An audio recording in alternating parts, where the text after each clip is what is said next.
Donc bonjour à toutes et tous, ravi de vous revoir pour certaines et pour certains. Et merci beaucoup d'avoir accepté cette invitation à cette petite webconférence. Donc dans le cadre d'Effectuation France, les membres co-organisateurs et co-animateurs du groupe de la communauté, pardon, ont décidé de vous proposer, à défaut de réaliser les JFE au mois de janvier, les journées francophones de l'effectuation au mois de janvier, malgré tout de vous proposer un petit événement, un petit atelier, dont l'objet est la proposition de valeur de l'effectuation.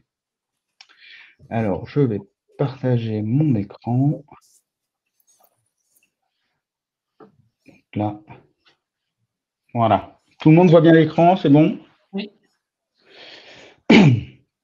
Donc, en ce qui concerne l'effectuation, nous avons relevé qu'il était parfois problématique pour faire comprendre concrètement de ce dont il s'agit.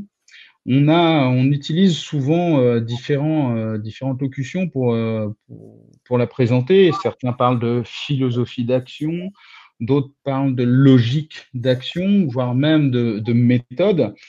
Et on se rend compte que c'est quand même assez difficile d'avoir une expression simple et surtout qui soit partagée par toutes celles et tous ceux qui font la promotion de l'effectuation. Donc, nous vous faisons la proposition suivante qui va être d'organiser un atelier ISMA Concept sur l'effectuation. Et l'objectif de cet atelier, c'est de faire émerger les super caractéristiques de l'effectuation ainsi que sa proposition de valeur. Et pour ce faire, on va travailler sur la base des témoignages, de vos témoignages sur l'effectuation, sur la base de votre expérience de l'effectuation. Alors, ISMA Concept, eh ben, je vais donner la parole à celui qui en est le concepteur et qui nous a fait travailler dessus et nous l'a présenté de manière à pouvoir organiser cet atelier. Donc, Dominique, je vais te laisser la parole pour présenter ISMA Concept et je reprendrai ensuite la parole pour vous expliquer les suites et l'organisation de cet atelier. Ok, écoute, merci Guillaume de me laisser la parole. Je ne sais pas si tout le monde me connaît, mais en tout cas, donc, je fais partie de l'équipe cofondatrice des JFE. Alors là, normalement, vous devez voir mon écran. Tout à fait. C'est bien ça. Et bientôt, vous verrez la présentation que je vais vous montrer. Ah, moi, je vois un écran noir, mais c'est peut-être isolé. Alors, c'est quand même mieux si elle est bloquée là. Donc, il faut que je... Excusez-moi, j'arrête le partage d'écran.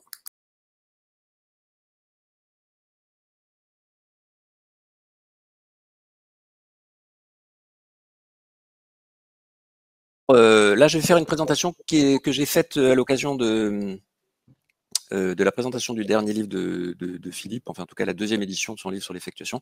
Peut-être certains l'ont déjà entendu, mais si vous l'avez déjà entendu, je vais plus loin que ce que j'ai dit, donc peut-être ça vous aidera. Notamment, c'était une occasion où j'avais présenté des modes d'association qui étaient des modes d'association effectuelle qui sont très utiles pour comprendre. Alors d'abord, il faut parler de la complexité. La complexité, en fait, c'est de dire que quelque part, on a une situation donnée, elle est faite d'un certain nombre d'éléments. Tous les éléments ne sont pas connus. Et surtout, si on ne connaît pas tous les éléments, on ne connaît pas donc les périmètres, on ne connaît pas non plus les niveaux d'interaction entre ces éléments. Et donc, en fait, on est effectivement en difficulté. La différence, par exemple, entre un problème compliqué et un problème complexe, c'est qu'un problème compliqué, c'est un problème qui est cerné, alors que le complexe, c'est un problème toujours ouvert, un petit peu comme la situation du Covid, qui est à la fois une crise sanitaire, économique, politique, et puis en fait, probablement d'autres contextes qui sont en jeu et qu'on ne connaît même pas encore aujourd'hui. Alors, maintenant, la question se pose, c'est que s'il y a effectivement dans le complexe des éléments qui interagissent, c'est quelle est la nature de ces interactions? Et la nature de ces interactions, en fait, il y a une typologie de nature d'interaction. La première nature d'interaction, c'est de considérer que par rapport à une finalité qui est la description, en l'occurrence, on a une relation qui est de type appartenance. Sous-entendu, A appartient à B. Voilà. Alors l'exemple, c'est l'intelligence émotionnelle est une forme d'intelligence. Et la représentation qui va bien par rapport à ça, c'est des ensembles imbriqués, ou bien en fait des taxonomies d'éléments. C'est tout à fait le travail que font, on va dire, les personnes qui travaillent sur les sciences du vivant, notamment quand ils décrivent des plantes. Voilà, donc c'est vraiment des taxonomies d'éléments. Et donc ça a une vocation descriptive. Il y a une autre nature de relation qui est en fait aussi descriptive et qu'on appelle la redondance, à savoir qu'en quelque sorte, ce qu'on prenait pour A et B, en fait, c'est la même chose. Sous-entendu, A est égal à B, mais on ne le savait pas. Donc, du style promouvoir ou valoriser, c'est des synonymes. Et on peut dire aussi que la manière de définir la chose, qui est une autre expression, en l'occurrence communiquer sur la valeur d'une chose, est une définition. Et donc, si vous voulez, la représentation de la redondance, c'est soit la synonymie, soit le fait qu'on peut obtenir une définition de A ou de B finalement, puisque A et B sont les mêmes. Mais si vous voulez, à un instant T, on ne sait pas nécessairement que A et B sont les mêmes. Il y a une autre visée de l'interaction qui est la visée explicative, c'est-à-dire qu'en fait, j'explique B grâce à A. Voilà, donc c'est ce qu'on appelle la liaison causale. La liaison causale, en fait, c'est une liaison qu'on connaît tous, du type la chute des corps, c'est B et la gravitation, c'est A. Voilà. Donc le lien de causalité, il est constitutif d'une arborescence. Dès lors qu'il y a plus de deux éléments, en fait, ça constitue une arborescence. On parle d'arborescence causale, mais c'est effectivement, on dit une arborescence du nécessaire. Pourquoi? Parce que la causalité, en fait, la cause, c'est une explication, et donc il y a une notion de nécessité. Alors, souvent, en fait, soit les cruciverbistes, ils utilisent ces trois catégories. Je ne sais pas si vous êtes familier des mots fléchés ou autres, mais finalement, dans les mots fléchés, vous avez soit des redondances, soit des appartenances, soit des causalités, plus rarement, mais ça existe. Et en fait, on vous donne A, vous trouvez B, ou on vous donne B, vous trouvez A. Voilà. Mais en fait, ces trois modes de relation, ils nous sont très connus. Pourquoi? Parce qu'en fait, ce sont les modes de la science. Voilà. La science, elle est descriptive et explicative. Et donc, elle utilise beaucoup les logiques de taxinomie, elle utilise beaucoup les logiques de redondance, notamment pour les modes d'induction, hein, et la causalité, évidemment. Sauf que, entre-temps, vous savez que depuis l'émergence de la théorie de l'effectuation avec Sarasvati, et bien finalement, il y a une dernière nature d'interaction qui est la liaison effectuelle. Et donc là, en l'occurrence, la finalité, c'est l'expression de la potentialité de A. En l'occurrence, l'exemple que je donne, c'est une lecture permet de se cultiver, mais aussi de se détendre. Voilà. Donc on a un lien effectuel qui est cette fois-ci au niveau de la représentation, il est constitutif d'une arborescence. Et s'il y a plus de deux éléments, bien évidemment, parce que s'il n'y a que deux éléments, ça ne fait pas fondamentalement un arbre. Mais on peut avoir un arbre A qui permet B, qui permet C, ou A qui permet B, qui permet C. Voilà, donc on a ces types de liaisons. La grande différence, si vous voulez, entre l'arborescence du nécessaire et l'arborescence du suffisant, c'est un petit peu la comparaison, c'est la généalogie. Si vous êtes dans les généalogies avec recherche d'ascendant, vous êtes dans le nécessaire. Pourquoi? Parce qu'un individu ne peut exister que s'il a deux parents. Donc en fait, vous avez des arborescences qui sont des arborescences binaires d'ailleurs. Donc ça, c'est l'arborescence du nécessaire qui exprime la causalité, à savoir à travers l'ascendance. Mais vous avez la possibilité aussi de pouvoir représenter le suffisant, cette fois-ci, de la généalogie, à savoir que, eh ben, en fait, un couple peut générer plusieurs enfants. Et là, si vous voulez, on n'est pas dans des arbres binaires, puisqu'en fait, on est dans un arbre qui dépend du nombre d'enfants de l'individu. Voilà, donc en fait, les représentations d'une généalogie d'ascendant ou de descendant n'est pas la même. Et ben, de fait, ça n'exprime pas la même chose, la finalité n'est pas la même. Voilà, donc c'est juste pour dire que nous, on va vous ouvrir la porte d'une représentation qui est tout à fait particulière, qui est associée à l'effectuation. Alors pourquoi ces représentations d'effectuation, elles ont peu été travaillées? Tout simplement parce que la théorie a 20 ans et qu'on est sur des cycles de la recherche qui sont très longs. et qu'en fait 20 ans en recherche, c'est une goutte d'eau, quoi, en fait, à l'échelle de l'histoire. Alors pour vous montrer un petit peu ce que ça permet, ce lien effectuel, le lien effectuel, il est très intéressant parce qu'en fait, il révèle des possibilités dans ce qui est.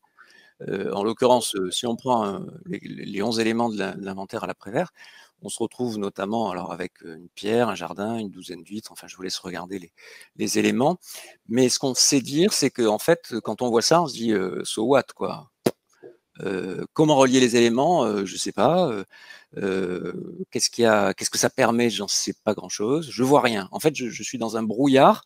Je suis dans le complexe et je ne vois pas. Là, les éléments me sont donnés, mais je vois pas les interactions. Je vois pas ce que je peux faire. Voilà. Donc, le lien de l'effectuation va nous permettre de voir des choses qu'on ne voit pas spontanément. Typiquement. Donc évidemment, c'est un lien moyen-effet, hein, le lien effectuel, et il va nous permettre d'associer notamment ce qui est certain, sous-entendu, on dispose d'une pierre. Une pierre, qu'est-ce que je peux faire? Je peux m'asseoir. Si j'ai un citron, un pain et des huîtres, je peux me nourrir. Si j'ai un rayon de soleil et un jardin, je peux faire un pique-nique en solitaire. Voilà. Alors j'ai pas les copains, donc ça sera un pique-nique tout seul. Mais bon, je peux le faire. Si j'associe le jardin à mon raton laveur et à mes 3 ruines, eh ben, je peux envisager créer un parc d'attractions. Si je veux utiliser les 2 maisons, ben, je peux loger 2 familles sans abri. Et si enfin j'ai des bouquets et 4 fossoyeurs, et ben, en fait, je peux offrir éventuellement un service funéraire. Alors ça, c'est donc une mécanique d'inférence, hein, qui consiste à faire des mécanismes d'inférence moyens-effets, hein, donc inférence déduction, hein, de moyens et d'effets, et ça permet de voir des possibilités qui émergent du réel. Voilà. Et elle n'avait aucun caractère d'évidence. On peut aller plus loin, à savoir que si on regarde dans le détail, il y a la réalité des moyens suffisants et les moyens insuffisants. Sous-entendu, faire un pique-nique en solitaire, j'ai les moyens suffisants, puisque j'ai la pierre, j'ai le soleil, j'ai le jardin, et puis j'ai de quoi manger. On peut douter du fait qu'un jardin, un seul raton laveur et 3 ruines permettent de créer un parc d'attractions. Donc là, on est dans une mécanique du non suffisant. Les 2 maisons sont suffisantes pour loger 2 familles de sans-abri, et en l'état, c'est pas un bouquet de fleurs et 4 fossoyeurs qui permettent d'offrir un service funéraire. Quoique, en fait, on pourrait très bien considérer que les 4 fossoyeurs permettent d'offrir de la prestation de service à des entreprises funéraire. Voilà, bon, donc c'est juste pour vérifier que la notion de suffisant, elle est au cœur de l'effectuation. Donc si le nécessaire est au cœur de la causalité, le suffisant est au cœur de l'effectuation. Si bien que, en fait, si on regarde un petit peu ce qui constitue les éléments de l'interaction effectuelle, il y a 5 types de relations effectuelles. Et il y a ce qu'on appelle le contributif fort, sous-entendu, une chose contribue fortement à B, mais n'est pas suffisant parce qu'il manque un autre élément. En l'occurrence, je veux dire, on pourrait très bien dire que le nuage contribue à la pluie, mais c'est pas suffisant parce qu'il faut des conditions de température et de pression. Voilà, donc on a un lien très fort, effectivement, donc on a une contribution forte entre le nuage et la pluie. Pour le lien numéro 2, on est dans un contributif exclusif faible. Ça rejoint d'ailleurs le thème que développe Philippe Silbersen des petites victoires, mais qui ne sont pas suffisantes pour l'atteinte du but final. En l'occurrence, ça serait de dire jouer aux cartes permet le bonheur, quoi. Bon, ça y contribue faiblement, c'est une petite victoire, voilà. Contributif non exclusif, faible. Bon, en fait, je ne vais pas donner des exemples pour pas être trop long, mais on peut les trouver aisément. Ce qui est intéressant, c'est la différence entre le contributif. Alors pour l'effectuateur, en fait, ce qui intéresse, c'est le contributif fort et le permet, parce que le permet, ça induit le suffisant. Donc c'est intéressant de voir qu'en fait, il y a 2 niveaux de permet. Il y a le permet exclusif et il y a le permet non exclusif. Entendu, le cas du permet non exclusif, il faut qu'il me revienne en tête, mais j'en ai plusieurs. Ça consiste à dire que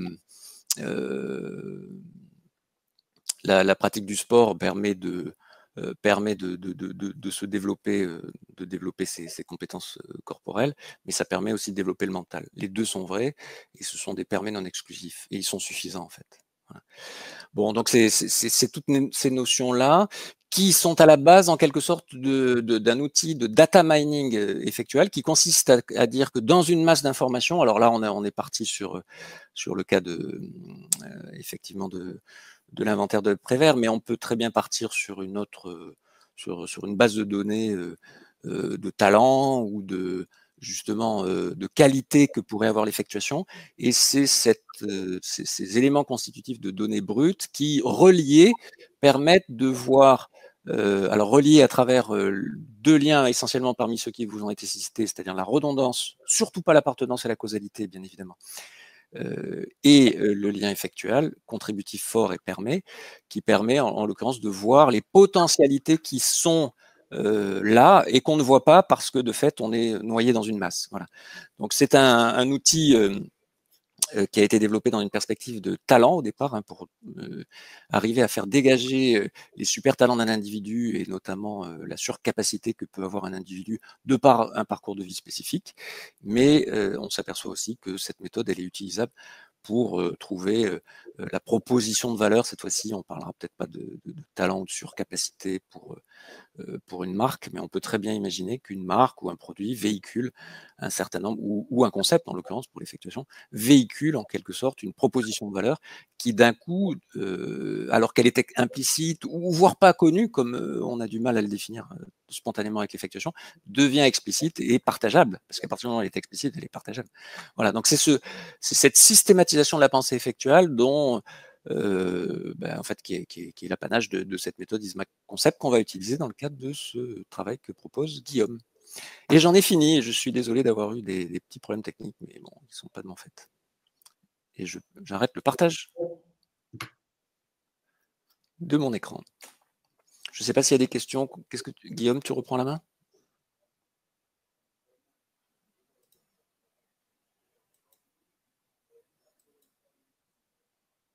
Excusez-moi, j'avais du mal à retrouver mon micro. Oui, je reprends la main. À un moment, j'avais parlé dans le vide. Non, non. Donc voilà les bases, hein, et merci beaucoup Dominique pour cette présentation des éléments qui vont nous aider lors de cet atelier ISMA Concept. Alors, en quoi va consister l'atelier ISMA Concept? Donc de retour sur la présentation. Alors, l'atelier ISMA Concept, pour qu'on puisse le faire, l'ISMA Concept sur l'effectuation, nous allons avoir besoin de vos témoignages.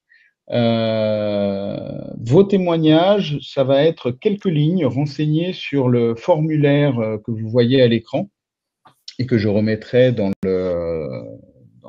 le groupe Effectuation France. En gros, ce qu'on va vous demander, c'est quelques lignes sur les qualités, à vos yeux, les qualités de l'effectuation et ce que cela vous a apporté de positif, tant à titre personnel qu'à titre professionnel. Donc, vraiment quelques lignes qui vont nous servir de matière première afin de faire émerger ces super capacités et c'est cette proposition de valeur de l'effectuation. Alors, l'atelier ISMA Concept en lui-même se déroulera sur plusieurs dates au mois de février. Les dates ne sont pas encore complètement fixées. Vous pouvez d'ores et déjà considérer, en tout cas, qu'il y aura entre 3 et 4 sessions de 2 heures, les matins de 9h à 11h, en visioconférence. Sur la base de votre inscription dans le formulaire ci-dessus, on vous enverra les dates ainsi que les liens pour la visioconférence. En gros, lors de cet atelier, nous mettrons en œuvre la méthode ISMA Concept appliquée aux témoignages, à vos témoignages sur l'effectuation. Dans un premier temps, nous analyserons et nous extrairons les unités de sens des témoignages. Lors de la session suivante, nous effectuerons les fameuses associations dont nous a parlé Dominique sur l'ensemble de ces unités de sens. Et à la suite de ces associations, nous obtiendrons les super capacités à partir desquelles nous élaborerons dans une ou plusieurs autres sessions la proposition de valeur. Et donc, l'objectif ultime à la fin, c'est effectivement de vous proposer, de proposer à la communauté Effectuation France une proposition de valeur qui aura été construite de manière collaborative et de manière intersubjective, qui est un élément extrêmement important tout au long de cet atelier, c'est que l'on soit tous d'accord sur les éléments que nous allons tirés de ces témoignages et qui permettra aussi à chacun des membres de la communauté de pouvoir parler de l'effectuation à l'identique pour tout le monde et en des termes qui seront bien issus de l'impact qu'aura eu l'effectuation sur chacun des témoins, de ceux qui auront apporté leur témoignage. Voilà. Vous avez en quelques minutes, je vous ai décrit la proposition qu'on vous fait et de savoir si vous souhaitez ensuite participer à ces ateliers. Nous avons un certain nombre d'animateurs qui maîtrisent cette méthode. Et voilà. Alors, ceci dit, les places sont quand même assez limitées. On a entre 8 et 10 places pour les ateliers. Donc, inscrivez-vous assez rapidement. Voilà. Écoutez, j'avais promis à peu près une demi-heure. On doit être de l'ordre dans les clous, plus ou moins. Si vous avez des questions, eh bien, écoutez, je vous propose de les poser. Et je me ferai un plaisir d'y répondre, ainsi que Dominique ou Julien. Moi, Alors, tu m'entends? oui, oui. Pour donner des précisions sur la manière d'exprimer votre ressenti par rapport à l'effectuation, souvent, en fait, d'abord, il faut considérer qu'il faut préférer un texte libre plutôt que des bullet points, sous-entendu effectuation, tu m'as permis de faire ça, faire ça, faire ça. Donc un texte libre permet de libérer on va dire d'être plus fluide, peut-être plus spontané. Non. Et la deuxième chose, c'est de dire que quand on décrit en fait ce que nous permet de faire l'effectuation, c'est aussi les problèmes que ça nous a évités. C'est-à-dire, c'est ce qui est du positif aussi. C'est-à-dire, ça nous permet d'aller vers et ça nous a permis de quitter autre chose. Et donc, de quitter quoi? Donc, c'est intéressant d'avoir les deux pour être le plus riche possible dans le travail de recueil. Voilà, c'était un petit conseil. Merci beaucoup, Dominique, pour ces précisions. Thibaut, tu as une question? Ouais, j'avais une question, mais alors je ne suis pas très familier d'ISMA concept. C'était par rapport à ce que vous avez présenté, Dominique. Est-ce que ça s'applique principalement sur les deux principes de l'effectuation qui sont en lien avec les moyens, je dirais, le patchwork fou, ou est-ce que c'est transverse sur tous les principes, le travail sur sur les relations, etc. Enfin, je ne sais pas si c'est clair comme question. Mais le patchwork fou, il est relatif en fait effectivement au fait qu'on va récupérer des moyens auprès d'autres qui vont et on va sommer les moyens pour voir des possibilités qui émergent de ces moyens. Mais là, en l'occurrence, si vous voulez, on est dans des inférences effectuelles dans un domaine fini, c'est-à-dire que en fait, ce sont les éléments dont on dispose qui permettent l'inférence. En fait, il n'y a pas d'invention. Alors si malheureusement dans le cas que je vous ai présenté, je vous ai dit qu'il y a une invention quand je dis qu'on peut faire organiser un pique-nique. Mais là, en l'occurrence, si vous voulez, on travaille sur une base d'informations et cette information, elle va être triée. Donc après, par rapport au principe, pour faire un lien entre ce que je vous ai dit par rapport au principe, il n'y a pas que moi qui connais bien l'effectuation ici autour de cette salle, hein. Donc j'ai pas d'idée de réponse immédiate. S'il y en a qui veulent m'aider pour répondre, ça sera bien. Alors, il est tout le lien avec le principe se fait aussi dans le fait qu'on va partir d'une matière première assez brute, Donc, on peut l'associer au principe numéro 1. La dimension, le principe numéro 3 du patchwork fou, il a lieu dans le fait que c'est toutes celles et ceux qui auront apporté leur témoignage qui vont avoir un impact, forcément, sur le résultat, sur les formulations, sur l'énoncé des super caractéristiques. Et le deuxième effet qui se coule du principe numéro 3, c'est que les ateliers ISMA Concept ont d'autant plus de valeur et d'autant plus d'impact qu'il y a, plusieurs cerveaux à travailler ensemble, en cumulant les expériences individuelles, en cumulant les connaissances individuelles, en cumulant les possibles individuels. Donc voilà un petit peu l'élément, le lien à faire avec les principes. La perte acceptable se situe aussi dans. C'est le fait que si c'est pas suffisant, la perte n'est pas acceptable. Donc je vais pas créer un parc parce que j'ai un seul raton laveur, quoi. Ouais, donc il y a cette notion de suffisant qui est associée à la notion de perte acceptable. Après, le pilote dans l'avion, je sais pas. Par rapport à ce que vous disiez sur le.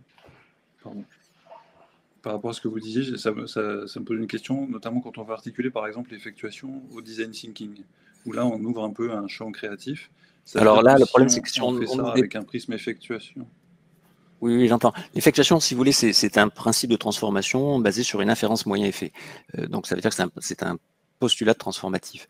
Le design thinking, c'est une posture adaptative où je reçois, en général, il y a une vérité quelque part et je dois m'adapter à cette vérité. Donc l'effectuation, ça fonctionne pas comme ça.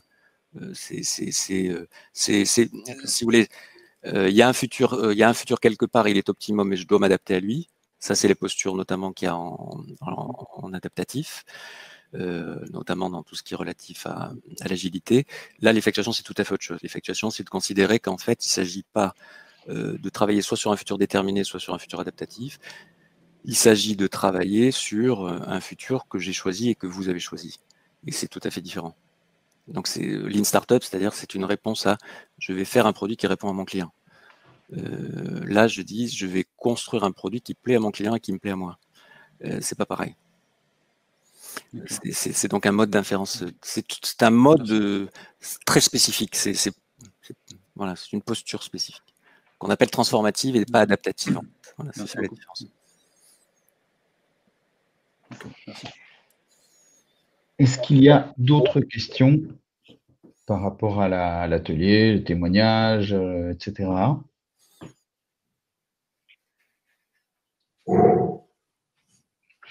Alors, si j'ai une question, moi, Guillaume. Donc, est-ce que cet atelier, en fait, c'est pour, si je fais un gros résumé, pour mettre en valeur l'effectuation, pour qu'on puisse tous en parler d'une manière un peu plus commune, c'est ça? C'est ça. En fait, c'est d'exploiter l'intelligence collective, à la fois dans l'expérience vécue par les témoins dans leur rapport à l'effectuation. Qu'est-ce que ça, comme l'a dit Dominique, qu'est-ce que ça leur a permis de quitter, qu'est-ce que ça leur a permis de comprendre, comment ça a changé, comment ça les a transformés aussi, de manière positive. Voilà. Et l'idée, effectivement, au final, va être de faire émerger de l'ensemble de ces témoignages, de manière collective lors des ateliers, la proposition de valeur, c'est-à-dire une phrase pas nécessairement simple, mais qui va être la synthèse de l'ensemble de ces témoignages et qui va exprimer la force, la force centrale et essentielle de l'effectuation et son impact sur les gens, sur son environnement, on va dire, sur tous ceux qui s'engagent dans l'effectuation ou qui ont un rapport avec l'effectuation. Et alors, pourquoi les ateliers sont 8 à 10 personnes? Alors, du coup, parce que si c'est un truc collectif, pour moi, plus on a de témoignages, mieux c'est, quoi, en fait. Alors, pourquoi est-ce qu'on limite malgré tout le nombre de participants? Parce que dans l'animation des ateliers, il faut des animateurs qui maîtrisent la méthode, qui maîtrisent les outils liés à cette méthode, et que la méthode étant malgré tout relativement récente, il faut aussi la disponibilité de l'ensemble des animateurs. Donc, plutôt que de se lancer dans quelque chose ne pourrait pas, on ne pourrait pas animer suffisamment, enfin, il n'y aurait pas suffisamment d'animateurs par rapport aux inscrits, et éviter également d'avoir trop de sessions. On a préféré limiter à un certain nombre d'inscrits, à 8 personnes, qui seront là en plus des animateurs, parce que on prévoit le cas peut-être improbable qu'il n'y ait aucun inscrit, et que malgré tout les animateurs de ces ateliers et celles et ceux qui connaissent la méthode doivent pouvoir quand même, c'est un petit peu l'objectif, de faire sortir malgré tout cette proposition de valeur. Et Guillaume, il y a une chose qui peut être ajoutée, qui consiste à dire qu'en fait, l'expérience nous montre qu'au-delà d'un certain nombre de contributeurs qui vont décrire les qualités de l'effectuation, en fait, rajouter des données supplémentaires ne modifie pas l'image finale qui en résulte. Voilà, donc on a l'habitude de travailler sur des données brutes qui sont de l'ordre de 150 unités de sens, et quand on est à 300, ça change pas ce qu'on perçoit à travers 150. Voilà, donc c'est juste la masse à un moment donné ne modifie plus la pertinence. On est dans du data mining, hein. Voilà, donc au bout d'un moment donné, c'est pas la quantité d'informations qui va transformer le résultat. Alors, en dessous d'une certaine quantité, il en a pas assez, et au-dessus, ça sert plus à rien, et donc du coup, ça fait du traitement supplémentaire inutile, en fait. Alors, Stéphane, pour répondre à ta question dans le chat, quand les dates seront connues la semaine prochaine. On les envoie très rapidement. On finalise justement la disponibilité de celles des animateurs autour de la méthode. Et parce qu'il y a quand même beaucoup d'incertitudes face à ces disponibilités, puisqu'il y a certains qui peuvent avoir des éléments en présentiel, et qui, à partir du 20 janvier, on saura un petit peu plus à quoi s'attendre. Voilà, donc, mais en tout cas, voilà, on va fixer les dates très très rapidement, de manière à ce que vous puissiez vous inscrire sur ces sessions. Voilà, bon, écoutez, on a à peu près tenu l'horaire. Merci à toutes et tous pour votre participation. Et puis, écoutez, à très très vite pour celles et ceux qui voudront participer, à qui j'enverrai le mail. Je vais donc faire un montage pour cette vidéo, et la publier sur le groupe Effectuation France, et en espérant que vous serez...